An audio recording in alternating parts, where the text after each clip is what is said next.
نحمده ونستعينه ونستغفره ونؤمن به ونتوكل عليه ونعوذ بالله من شرور أنفسنا ومن سيئات أعمالنا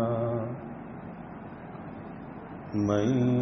يهده الله فلا مضل له ومن يضلله فلا هادي له ونشهد أن لا إله إلا الله وحده لا شريك له ونشهد أن سيدنا وسندنا وحبيبنا وحبيب ربنا وطبيبنا وطبيب قلوبنا ومولانا محمدا عبده ورسوله وصلى الله تعالى عليه وعلى آله وأصحابه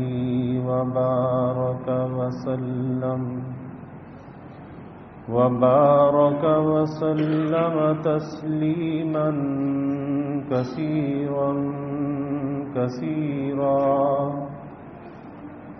هو الحبيب الذي ترجى شفاعته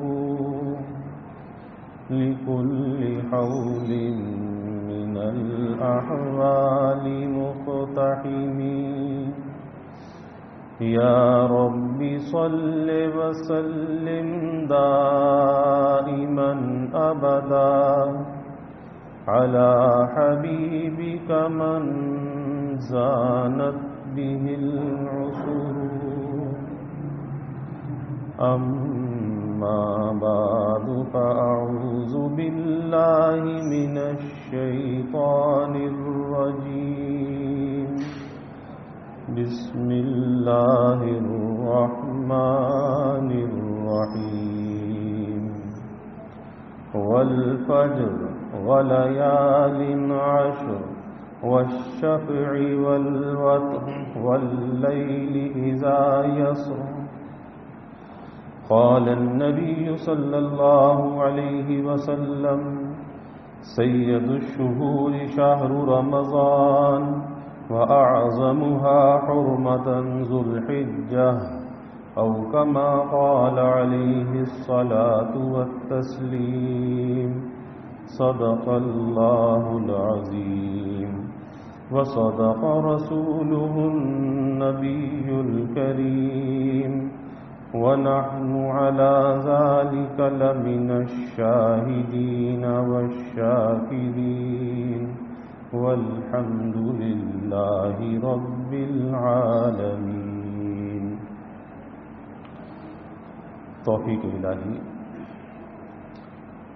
اپنے محبوب مرشد پاک کی برکت سے اس وقت کی جمعے کی بابرکت ساعات میں ماہ ذی الحجہ کا جو پہلا عشرہ ہے، جو بہت ہی فضیلت والا عشرہ ہے، اس کے سلسلے میں کچھ ضروری باتیں عرض کرنی ہیں کہ اللہ رب العزت کا اس امت محمدیہ علی صاحبہ الصلاۃ والسلام پر بہت ہی شفقت کا، رحمت کا معاملہ ہے کہ اللہ تعالیٰ جا بجا ایسے مواقع عطا فرماتے ہیں کہ جس سے اس امت کو اور اس کے امتیوں کو نوازا جائے، اور حقیقت یہی ہے رحمت حق بہانہ می جویت، کہ اللہ تعالیٰ کی رحمت بخشش کا بہانہ ڈھونڈتی ہے اور سزا دینے کا بہانہ ڈھونڈنے کی ضرورت نہیں، کیونکہ ہم سر سے پیر تک گناہوں میں غرق ہیں. جب چاہے جہاں سے چاہے جیسے چاہے پکڑ کر سزا دے دیں، کسی کو چوں چرا کرنے کی گنجائش نہیں ہے. لیکن اللہ تعالیٰ کی عجیب رحمت ہے کہ اپنے بندوں کے ساتھ یہی چاہتے ہیں کہ یہ کچھ کر لیں اور ان کے حق میں رحمت کا، بخشش کا، مغفرت کا فیصلہ ہو جائے۔ رمضان کا مہینہ آتا ہے تو بخشش اور مغفرت کا پیغام لاتا ہے، آخری عشرہ آتا ہے تو شب قدر کی رات کو لے آتا ہے،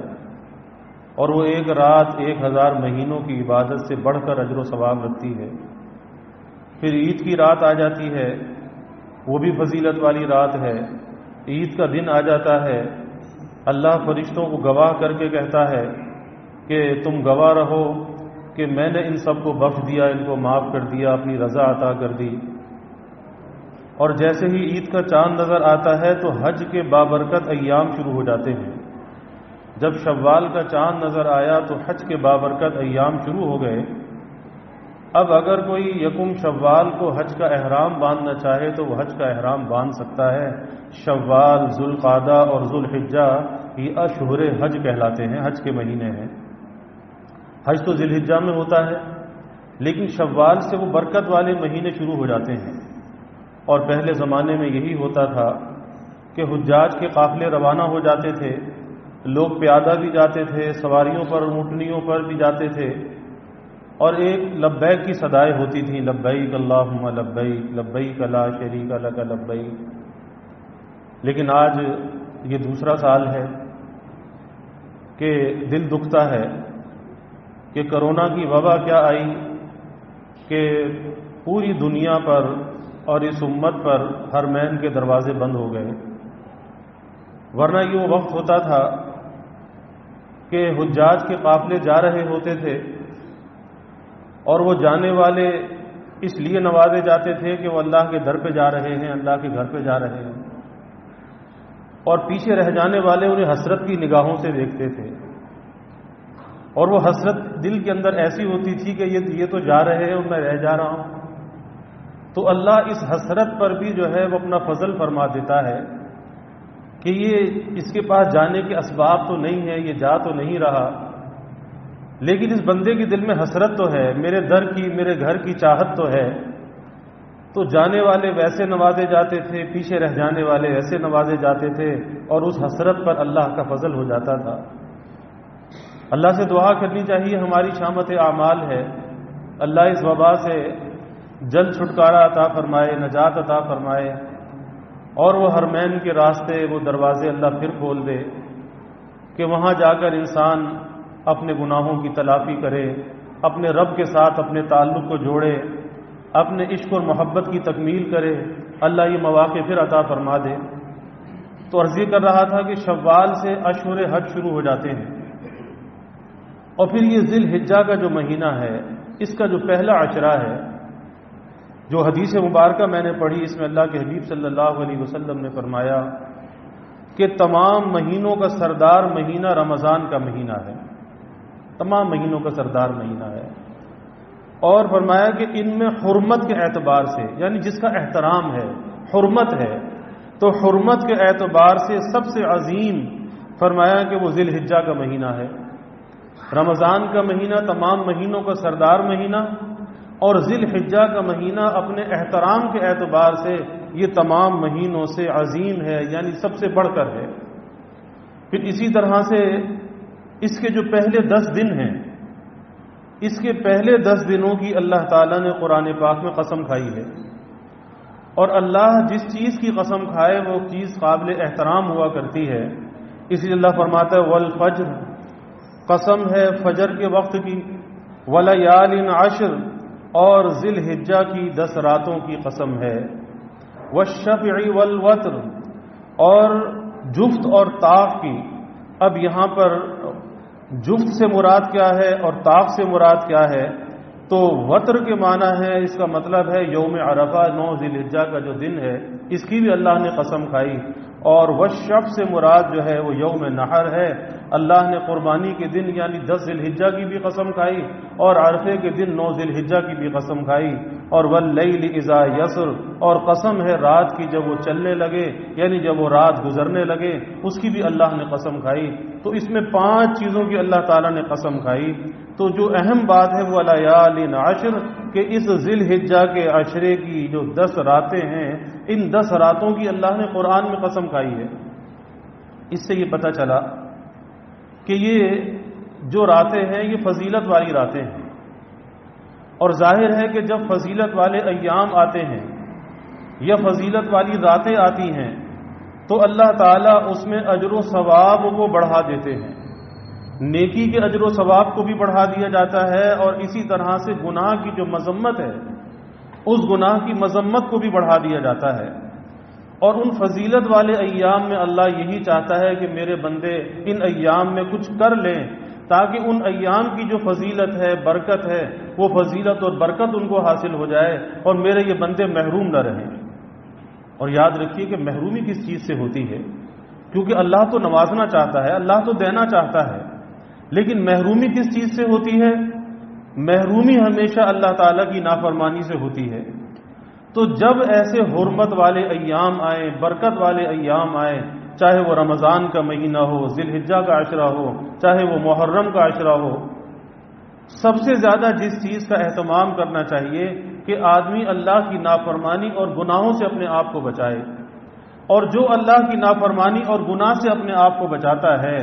تو پھر ان ایام کی جو برکات ہیں اور جو اس میں اللہ نے خیر رکھی ہے پھر وہ اس شخص کو عطا ہوتی ہیں۔ پھر چاہے وہ عمل اگر تھوڑا بھی کرتا ہے،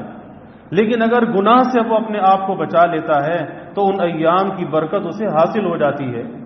تو سب سے پہلا کام یہ کرنا چاہیے کہ ان ایام کی برکت کو حاصل کرنے کے لیے آدمی اللہ کی نافرمانی اور گناہوں کو چھوڑ دے۔ اب اس میں اللہ رب العزت نے جو فضیلتیں رکھی ہیں، اس کی پہلی فضیلت تو یہی ہے کہ اللہ نے 10 راتوں کی قسم کھائی ہے۔ اس سے بڑھ کر کوئی فضیلت نہیں ہو سکتی کہ اللہ تعالیٰ قرآن پاک میں ان 10 راتوں کی قسم کھا رہا ہے۔ اور ایک حدیث میں حضرت عبداللہ ابن عباس رضی اللہ تعالیٰ عنہ فرماتے ہیں کہ وَلَيَالٍ عَشْرٍ، یہ جو 10 راتوں کی اللہ نے قسم کھائی ہے، کیونکہ قرآن کی تفسیر کا ہمیں کہاں سے پتہ چلتا ہے؟ قرآن کی تفسیر کا ہمیں پتہ چلتا ہے صحابہ سے، اور صحابہ نے وہ تفسیر کس سے معلوم کی؟ رسول اللہ صلی اللہ علیہ وسلم سے۔ تو یہاں تو وَلَيَالٍ عَشْرٍ 10 راتوں کی قسم ہے۔ اب وہ کون سی 10 راتیں ہیں؟ تو صحابہ ہمیں یہ بتاتے ہیں اور حضور صلی اللہ علیہ وسلم کے حوالے سے بتاتے ہیں کہ ہمارے نبی صلی اللہ علیہ وسلم نے ہمیں یہ بتایا کہ یہ 10 راتیں جس کی قسم اللہ نے کھائی ہے تو یہ ذی الحجہ کی ابتدائی 10 راتیں ہیں جس کی اللہ نے قسم کھائی ہے۔ یہ اس کی پہلی فضیلت ہے۔ اور پھر اس کی دوسری فضیلت یہ ہے کہ یہ ایام، یہ ذی الحجہ کے ایام، اللہ یہ کہتا ہے کہ رمضان کا جو مہینہ ہے وہ تمام مہینوں کا سردار مہینہ تو ہے، لیکن اللہ کے حبیب صلی اللہ علیہ وسلم فرماتے ہیں کہ عظمت کے اعتبار سے، حرمت کے اعتبار سے جو سب سے افضل ایام ہے وہ ذی الحجہ کے ایام ہیں۔ حضرت ابن عباس رضی اللہ تعالی عنہ فرماتے ہیں کہ نبی کریم صلی اللہ علیہ وسلم نے ارشاد فرمایا کہ اللہ تعالیٰ کے نزدیک کوئی دن اس 10 دنوں سے زیادہ افضل نہیں، اور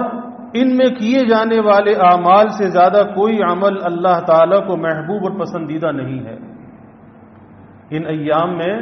جو نیک عمل کیا جائے اس سے زیادہ اللہ تعالیٰ کو کوئی عمل محبوب اور پسندیدہ نہیں ہے۔ اور ایک روایت میں آپ صلی اللہ علیہ وسلم نے فرمایا کہ اللہ کے نزدیک کوئی دن ان 10 دنوں سے زیادہ عظیم نہیں، اور ان میں کیے جانے والے اعمال سے زیادہ کوئی عمل محبوب نہیں ہے۔ تو پتہ یہ چلا کہ ان ایام کے اندر اللہ کی عبادت کا اہتمام کرنا چاہیے، لیکن فائدہ اس کا جبھی ہے کہ گناہ سے بچ کر عبادت کا اہتمام کیا جائے۔ یہ اس کی دوسری فضیلت ہے۔ اور تیسری فضیلت یہ بیان کی کہ حضور نبی کریم صلی اللہ علیہ وسلم کا ارشاد ہے کہ کوئی دن ایسے نہیں کہ جن میں کیے جانے والے اعمال صالحہ اللہ کے نزدیک ذی الحجہ کے 10 ایام سے زیادہ محبوب ہوں۔ تو صحابہ نے دریافت کیا کہ یا رسول اللہ صلی اللہ علیہ وسلم، کیا اللہ کے راستے میں جہاد بھی؟ یعنی یہ سوال آیا کہ اللہ کے راستے میں جہاد تو بہت بڑا عمل ہے، تو کیا ان ایام کے اندر جو اعمال کیے جاتے ہیں وہ جہاد سے بھی افضل ہیں؟ اللہ کے حبیب صلی اللہ علیہ وسلم نے ارشاد فرمایا کہ ہاں، اللہ کے راستے میں جہاد بھی ان اعمال صالحہ کے برابر نہیں، ہاں مگر وہ شخص جو اللہ کے راستے میں اپنی جان اور مال لے کر نکلا اور پھر وہ اللہ کے راستے میں جا کر واپس نہ آیا، یعنی اپنی جان اور مال کے ساتھ اس نے اللہ کے راستے میں شہادت حاصل کر لی، تو یہ شخص اور اس کا عمل ان ایام کی فضیلت سے بڑا ہوا ہے۔ لیکن جو اللہ کے راستے میں جہاد کے لیے گیا اور واپس آ گیا، اس سے زیادہ فضیلت والا جو عمل ہے وہ اس مہینے کے ابتدائی 10 دن کے جو اعمال ہیں اس کی اللہ نے یہ فضیلت رکھی ہے۔ اور اس کی چوتھی فضیلت یہ بیان کی کہ 10 ذی الحجہ 10 دن بنتے ہیں، ابتدائی عشرہ 10 دن کا ہوتا ہے، لیکن چونکہ عید کے دن کا روزہ رکھنا منع ہے تو اس کے ابتدائی 9 دن کے جو روزے ہیں، پہلی ذی الحجہ سے لے کر 9 ذی الحجہ تک کے جو روزے ہیں، اللہ کے حبیب صلی اللہ علیہ وسلم نے فرمایا کہ ہر روزے کا جو ثواب ہے وہ 1 سال کے روزوں کے برابر ہے۔ پہلی ذی الحجہ سے لے کر 9 ذی الحجہ تک ہر روزے کا ثواب 1 سال کے روزوں کے برابر ہے۔ اور حدیث میں آتا ہے کہ 9 ذی الحجہ کا جو آدمی روزہ رکھتا ہے وہ 9 ذی الحجہ کا روزہ 1 سال گزشتہ اور 1 سال آئندہ کے گناہوں کا کفارہ ہو جاتا ہے۔ اور پھر 5ویں فضیلت اس کی یہ ہے کہ اس کی ہر رات کی عبادت کا ثواب اللہ کے حبیب صلی اللہ علیہ وسلم فرماتے ہیں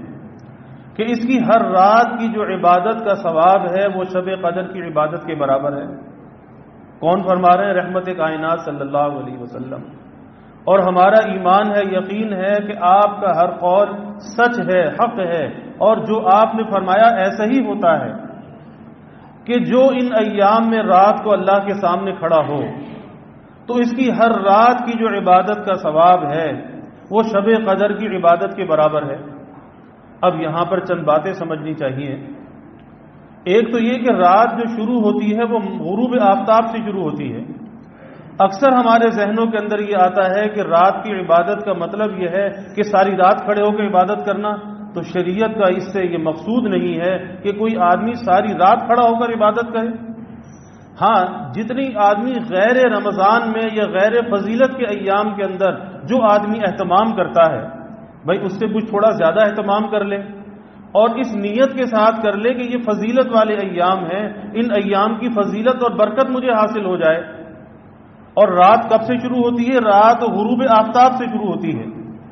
اور اکثر یہی ہوتا ہے ہمارے یہاں، چاہے وہ شب برات کی رات ہو یا شب قدر کی رات ہو، تو رات کا جو ابتدائی حصہ ہوتا ہے اس کو لوگ گھومنے پھرنے میں، تفریح میں ضائع کر دیتے ہیں، اور پھر آدھی رات کو خیال آتا ہے کہ چلو کہیں پہ دعا ہو رہی ہو تو اس دعا کے اندر شرکت کر لیں، جبکہ فضیلت انفرادی اعمال کی ہے۔ اجتماعی اعمال سے زیادہ فضیلت انفرادی اعمال کی ہے کہ انسان اپنے گھر کے کسی کونے میں بیٹھ جائے، کسی مسجد کے کونے میں جا کر بیٹھ جائے اور تنہا بیٹھ کر اللہ تعالیٰ سے رجوع کرے، کچھ نوافل کرے، کچھ ذکر و تلاوت کر لے، اللہ سے اپنی حاجات کا سوال کرے، تو انفرادی عمل کی خصوصیت ہمیشہ زیادہ ہوتی ہے۔ لیکن لوگ ڈھونڈتے پھرتے ہیں کہ کہیں پر دعا ہے تو اس میں شرکت کر لیں۔ ٹھیک ہے، شرکت کا جواز ہے، شرکت کر سکتے ہیں، لیکن اس سے زیادہ بہتر عمل اپنے وقت کو ضائع نہ کرنا اور کہیں خلوت اور تنہائی میں بیٹھ کر اپنے اللہ کے ساتھ راز و نیاز کرنا، یہ اس سے کہیں زیادہ بہتر ہے۔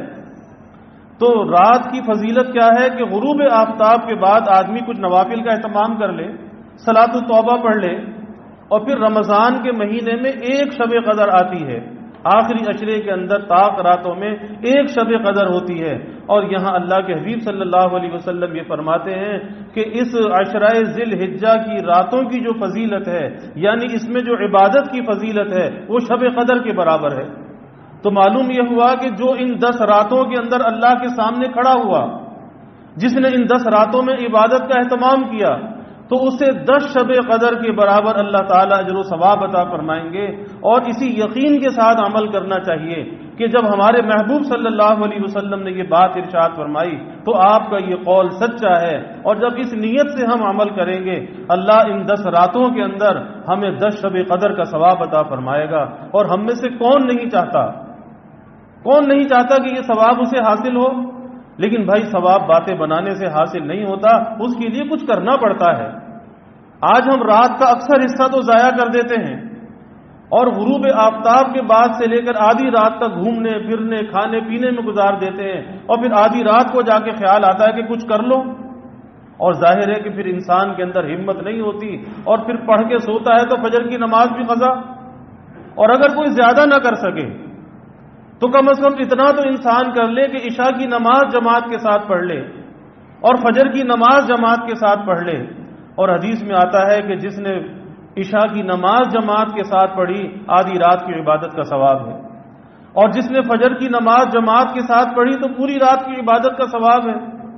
لیکن اتنا کر لینا چاہیے کہ اگر 2 نمازیں جماعت کے ساتھ پڑھ لے اور اپنی رات کو گناہوں سے آلودہ نہ کرے، فضولیات سے خراب نہ کرے، اللہ یہ فضیلت پھر بھی عطا فرما دے گا۔ اس سے زیادہ اور کیا آسانی ہوگی؟ لیکن آج تو کیفیت یہ ہے کہ اللہ کی عبادت اور ذکر اور تلاوت کا وقت نہیں ہے، لیکن انسان آج شیطانی کاموں کے اندر اپنے گھنٹوں برباد کر دیتا ہے، اپنی راتیں برباد کر دیتا ہے۔ لوگ فیس بک پر ساری رات برباد کر دیتے ہیں، آج سوشل میڈیا پر ساری راتیں برباد کرتے ہیں، اور پھر کیفیت یہ ہوتی ہے کہ اگر تاجر ہے تو اسے تجارت کی ہمت نہیں، اپنی دکان پہ جا کے کاروبار کیا کرے گا جس نے ساری رات جاگ کے گزاری ہے؟ اور اگر ملازم ہے تو ملازمت کے حق کو وعدہ نہیں کر سکتا، سیل مین ہے تو سیل مینی کے حق کو وعدہ نہیں کر سکتا، کیونکہ جو رات اللہ نے آرام کے لیے بنائی تھی، جب اس نے اپنے جسم کو آرام نہ دیا، اب دن کام کے لیے تھا تو وہ کام کی وہ صلاحیت اس کے اندر پیدا نہیں ہوتی، کیونکہ اس نے اپنی اس جسم کو آرام نہیں دیا۔ اب وہ کام کیسے کر سکتا ہے؟ نہ اس کا جسم اس قابل ہے، جسمانی صلاحیت اس قابل نہیں، اس کی ذہنی صلاحیت اس قابل نہیں کہ وہ کوئی کام انجام دے سکے۔ یہی وجہ ہے کہ آج ایک طرف بے روزگاری ہے، مہنگائی ہے، اور دوسری طرف لوگوں کی یہ حالت ہے کہ ان کے اندر کی جو صلاحیتیں ہیں، جو خدا داد صلاحیتیں ہیں، وہ زوال پذیر ہیں، اور اس زوال پذیر ہونے کا سبب یہی ہے آج یہ سوشل میڈیا کی لعنت ایسی ہے کہ جس کے سبب سے آج ہماری نسل برباد ہو رہی ہے، اور آج ہمیں اس کا فکر نہیں ہے، اپنی صلاحیتوں کو برباد کر رہے ہیں۔ کاش کہ ان صلاحیتوں کو اللہ کی یاد میں لگایا ہوتا، اللہ کے ذکر میں لگایا ہوتا، پھر دیکھتے کہ زندگی کے اندر کتنی بہاریں آتی ہیں اور دل کے اندر کیسی باغ و بہار آتی ہے۔ آج کا انسان نفسیاتی مسائل کا شکار ہے، آج کے زمانے کا انسان عدم برداشت کا شکار ہے، اور اب تو آپ جو نفسیاتی ڈاکٹروں کے پاس جا کر معلوم کر لیجئے، آج اس کے اوپر بڑے پیمانے پر ریسرچ ہوئی ہے، آج امریکہ اور برطانیہ کے اندر اس کے اوپر ریسرچ ہوئی ہے کہ اس سوشل میڈیا کی وجہ سے اور مسلسل اس کے اندر مشغول رہنے کی وجہ سے کس کس قسم کے مسائل جنم دے رہے ہیں۔ ابھی کچھ دن پہلے کا واقعہ ہے کہ فیصل آباد کے اندر نوجوان، اخبار کے اندر یہ خبر لگی کہ 72 گھنٹے تک وہ پب جی کا گیم کھیلتا رہا، 72 گھنٹے تک کھیلتا رہا، اور پھر اس کے بعد اس نے کیا کیا؟ اس کے بعد اس نے پسٹل اٹھائی اور اس نے اپنی بھابھی کو، بچوں کو، بھائی کو پتہ نہیں کتنے قتل کر دیے، اور پھر اس کے بعد جب گرفتار ہوا پوچھا تو کہا کہ میں تو سمجھا کہ یہ تو دوبارہ کھڑے ہو جائیں گے، جیسے اس گیم کے اندر وہ شوٹ کر دیتے ہیں وہ کھڑے ہو جاتے ہیں، تو میں تو یہ سمجھا کہ وہ پھر کھڑے ہو جائیں گے۔ آپ اندازہ لگائیے اس درجے کے نفسیاتی مسائل جنم لے رہے ہیں، کس کی وجہ سے؟ اس سوشل میڈیا کی لعنت کی وجہ سے کہ ماں باپ بھی اپنی اولاد کی نگرانی نہیں کرتے کہ یہ کس بے راہ روی کا شکار ہے، کہ جو چیز اس کے حواس پر اس درجے سوار تھی کہ 72 گھنٹے تک 3 دن تک وہ لگاتار کھیلتا رہا۔ آپ اندازہ لگائیے، کیا پاگل پن نہیں ہے، جنون نہیں ہے؟ کیا اللہ نے یہ زندگی اس لیے دی ہے، یہ وقت اس لیے دیا ہے؟ اور پھر نتیجہ اس کا کیا برآمد ہوا کہ اپنے گھر کے لوگوں کا خود خون کر دیا، قتل کر دیا۔ آپ اندازہ لگائیے، یہ نفسیاتی مسائل ہیں جو آج ہمارے معاشرے کے اندر پیدا ہو رہے ہیں، اور آج ہم اس سے غافل ہیں۔ یہی وجہ ہے کہ بیٹا باپ کی بات سننے کے لیے آمادہ نہیں ہے، بیوی شوہر کی بات سننے کے لیے آمادہ نہیں ہے، گھر گھر کے اندر فساد ہے۔ اس کا سبب یہی ہے کہ جب اس کے اندر اپنی ذہنی صلاحیتوں کو کھپا دیتے ہیں تو ذہنی طور پر انسان اتنا تھک جاتا ہے کہ اس کے اندر کسی کی بات برداشت کرنے کی ہمت نہیں ہوتی، اور وہ کوئی بات سننا نہیں چاہتا، وہ چاہتا ہے کہ بس میں سب سے الگ رہوں۔ یہی وجہ ہے کہ آج ہمارے گھروں کے اندر معاشرتی مسائل جنم لے رہے ہیں کہ ایک گھر میں رہنے والے ایک دوسرے سے اجنبی ہیں، بھائی بھائی سے بات نہیں کرتا، لیکن وہ راتیں سوشل میڈیا پہ گزار دیتا ہے۔ تو بات یہ چل رہی تھی کہ ایک رات کی فضیلت شب قدر کی رات کے برابر، اور یہ 10 راتیں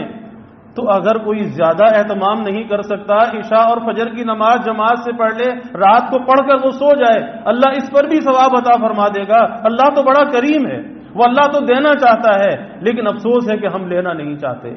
ہمیں لینے والا بننا چاہیے، اور اگر آج ہم لینے والے نہ بنے، کل جب ہماری آنکھ بند ہوگی پھر ہم لینا چاہیں گے لیکن کوئی ہمیں دینے والا نہیں ہوگا۔ آج ہمارا رب ہمیں دینا چاہتا ہے، ہمیں لینے والا بن جانا چاہیے، اور ایسے طریقوں اور راستوں کو اختیار کرنا چاہیے کہ جو اللہ کی عطا ہے اس کے مورد ہم بن جائیں، وہ اللہ کی عطا ہماری جھولیوں کے اندر آ جائے، لیکن بھائی وہ کچھ کرنے سے آئے گی، ان باتیں بنانے سے نہیں آئے گی۔ پھر اس بات پر یہ بحث آتی ہے کتابوں میں کہ رمضان کا جو آخری عشرہ ہے وہ افضل ہے یا ذی الحجہ کا عشرہ افضل ہے؟ تو بعض نے کہا کہ ذی الحجہ کا عشرہ افضل ہے کہ اس کی راتوں کی اللہ نے قسم کھائی ہے، اور بعض نے کہا کہ رمضان کے دن افضل ہیں اور ذی الحجہ کی راتیں افضل ہیں کہ راتوں کی اللہ نے قسم کھائی ہے۔ لیکن ملا علی قاری رحمہ اللہ نے اپنی شرح میں لکھا ہے کہ عشرہ ذی الحجہ کے دن افضل ہیں، عشرہ ذی الحجہ کے دن افضل ہیں اس اعتبار سے کہ اس میں عرفے کا دن آتا ہے، یوم عرفہ 9 ذی الحجہ کا جو دن ہے، حدیث میں آتا ہے کہ یہ تمام دنوں کا سردار دن ہے اور تمام دنوں میں فضیلت والا دن ہے، اور اس 9 ذی الحجہ کے دن اللہ تعالیٰ جتنی انسانوں کی مغفرت اور بخشش فرماتے ہیں، سال کے کسی اور دن میں اتنی بخشش اور مغفرت نہیں ہوتی۔ اس لیے سال کے دنوں میں جو ذی الحجہ کے 10 دن ہیں وہ رمضان کے دنوں سے بھی افضل ہیں، اور دوسرے فرمایا کہ رمضان کے آخری عشرے کی راتیں افضل ہیں، وہ اس اعتبار سے کہ ان راتوں کے اندر شب قدر آتی ہے۔ پھر اس کے بعد یہ ہے کہ ہمیں ان ایام کے اندر کرنا کیا چاہیے۔ پہلی چیز تو یہ کہ حدیث شریف میں آتا ہے کہ جب تم ذی الحجہ کا چاند دیکھ لو اور تمہارا قربانی کا ارادہ ہو، یعنی جس پر قربانی واجب ہو، تو پھر اسے چاہیے کہ وہ نہ اپنے بال کاٹے اور نہ وہ اپنے ناخن کاٹے۔ بال کاٹنے سے بھی اعتراض کرے اور ناخن کاٹنے سے بھی اعتراض کرے، اور اس کی دو تین وجوہات ہیں۔ ایک وجہ تو اس کی یہ ہے کہ جب حاجی حج کا احرام باندھ لیتا ہے تو حج کا احرام باندھنے کے بعد اس پر کچھ پابندیاں آ جاتی ہیں کہ وہ حاجی نہ ناخن کاٹ سکتا ہے اور نہ وہ بال کاٹ سکتا ہے۔ تو جب یہ قربانی کرنے والا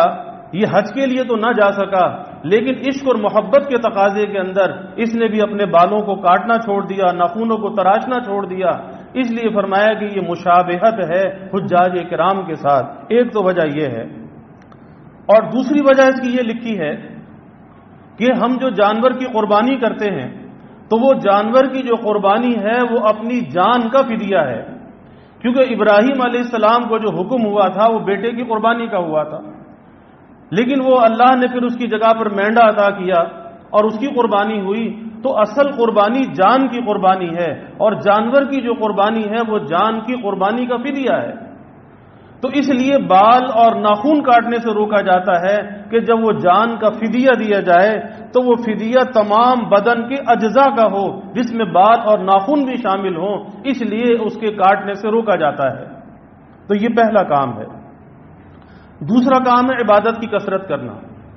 جیسے ابھی حج کی احادیث مبارکہ عرض کی گئی کہ اس کے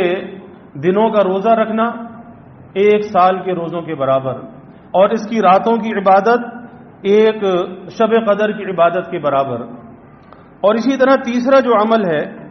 وہ ان ایام کے اندر روزوں کو رکھنا ہے، اور امہات المومنین فرماتی ہیں کہ حضور نبی کریم صلی اللہ علیہ وسلم ان ایام میں یعنی عشرہ ذی الحجہ میں ہمیشہ روزہ رکھا کرتے تھے، اور ازواج مطہرات بھی روزہ رکھا کرتی تھی، اور حضرت عائشہ رضی اللہ عنہا یہاں تک فرماتی ہیں کہ آپ صلی اللہ علیہ وسلم نے فرمایا کہ 9 ذی الحجہ کا جو روزہ رکھے اس ایک روزے کا ثواب 1000 روزوں کے برابر، یہاں تک آپ نے فرمایا۔ تو اس کے ابتدائی 9 دنوں کے اندر روزہ رکھنے کا اہتمام کرنا، اور جب آپ صلی اللہ علیہ وسلم نے حجۃ الوداع کیا جو آپ کی زندگی کا آخری حج تھا، تو اس دن 9 ذی الحجہ کے دن وہ عرفے کے میدان میں، تو صحابہ کے دل میں یہ بات آئی کہ آج 9 ذی الحجہ کا دن ہے اور آج روزے کی فضیلت بھی ہے، تو تو کیا آپ صلی اللہ علیہ وسلم کا روزہ ہے یا نہیں؟ تو ایک صحابیہ ام فضل رضی اللہ عنہا، انہوں نے آپ صلی اللہ علیہ وسلم کی خدمت میں دودھ کا پیالہ بھیجا، آپ اونٹنی پر سوار تھے، تو آپ صلی اللہ علیہ وسلم نے وہ دودھ نوش فرمایا۔ اس سے معلوم ہوا کہ عرفے کے دن آپ نے روزہ نہیں رکھا، تو غیر حاجی کے لیے اس کی فضیلت ہے کہ وہ 9 ذی الحجہ کا روزہ رکھے۔ اور اس کی چوتھی فضیلت وہی ہے کہ عرفے کے دن کا روزہ رکھنا، اور اس کی 5ویں فضیلت جو 5واں بہت بڑا عمل ہے، کیونکہ حدیث شریف میں آتا ہے اللہ کے حبیب صلی اللہ علیہ وسلم نے فرمایا کہ 4 چیزوں کی ان ایام کے اندر کثرت کرو۔ فرمایا کہ تسبیح کی کثرت کرو، یعنی اللہ تعالیٰ کی پاکی کو بیان کرو، تحمید کی کثرت کرو، یعنی اللہ تعالیٰ کی حمد کو بیان کرو، اور تحلیل کی کثرت کرو، اور اس سے مراد کلمہ طیبہ ہے لا الہ الا اللہ، یہ ذکر تحلیل ہے۔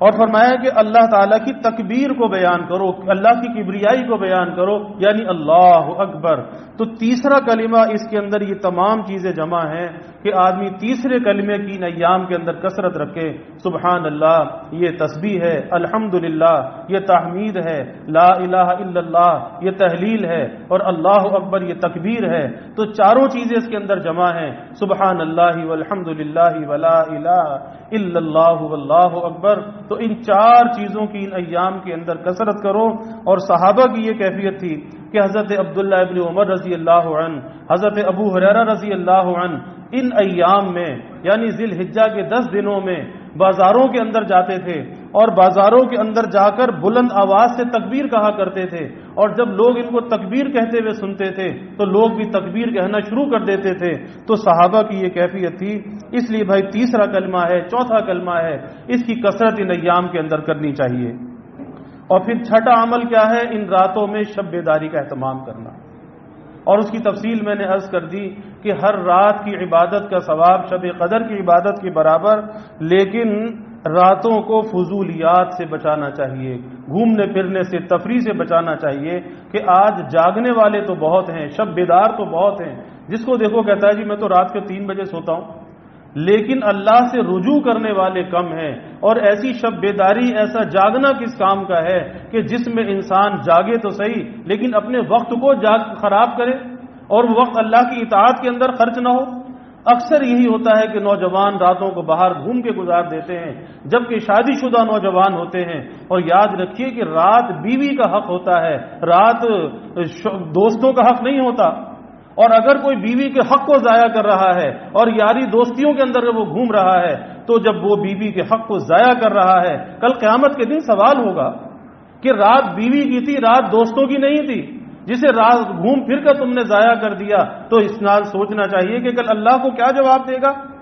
اس لیے بھائی اپنی راتوں کو قیمتی بنانا چاہیے، جتنی ہمت ہو اتنا کام کر لے، ساری رات کا جاگنا شرط نہیں ہے، لیکن ان ایام میں کچھ اہتمام کر لینا چاہیے تاکہ اس شب قدر کی فضیلت ہمارے نامہ اعمال میں لکھی جائے۔ پھر اسی طرح سے شب عید کی فضیلت ہے کہ شب عید میں جو بیدار رہا، حدیث میں آتا ہے عیدین کی راتوں میں، عید الفطر کی رات میں اور عید الاضحیٰ کی رات میں، اللہ کے حبیب صلی اللہ علیہ وسلم نے فرمایا کہ قیامت کے دن جب سب دل مردہ ہوں گے، اس دن وہ دل زندہ ہوگا جو عیدین کی راتوں میں بیدار رہا، یعنی اللہ کے سامنے کھڑا ہوا، اس نے عبادت کا اہتمام کیا، تو یہ شخص، اس کا دل قیامت کے دن مردہ نہیں ہوگا بلکہ اس کا دل زندہ ہوگا۔ اسی طرح سے بھائی قربانی کا معاملہ ہے کہ قربانی کس پر واجب ہے، تو یاد رکھیے کہ قربانی جس پر صدقہ فطر واجب ہے، جو صاحب نصاب ہے،